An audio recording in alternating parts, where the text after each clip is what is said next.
شابتر 2 يا شباب بيتكلم عن ماجنتيك افكت اوف الكتريك كارنت. لكن قبل ما ندخل في تفاصيل الشابتر تعالوا مع بعض ناخد فكره الاول عن ماجنتيك افكت الماجنت العادي.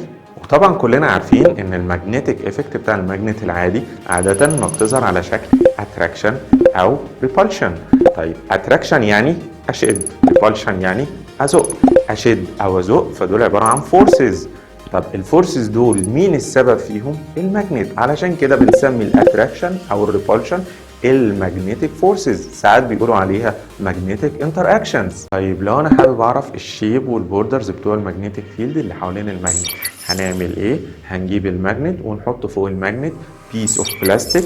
البيس اوف بلاستيك دي هنرش عليها some iron filings ونتاب على البورد او البيس اوف بلاستيك دي بالراحه، هتلاقي ان الايرون فلينجز ابتدت تتحرك وتاخد شكل المagnetic فيلد.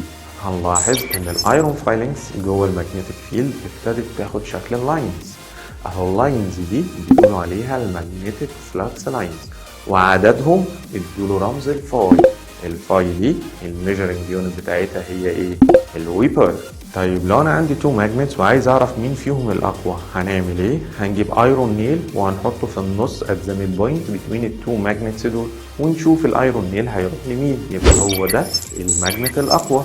لكن العلماء بتوعنا اتفقوا على طريقه ابسط شويه علشان يحددوا بيها مين فيهم الماجنت الاقوى، واللي هي عن طريق معرفه عدد او number of magnetic flux lines اللي طالع من الماجنت وباسز perpendicular through unit area.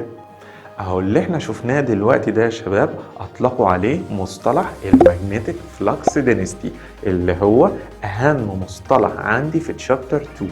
وطبعا زي ما احنا عارفين ان الماجنتيك فلكس دينستي ادولها رمز البي، وزي ما احنا عارفين ان البي هتبقى ايكوال الفاي اوفر الاريا.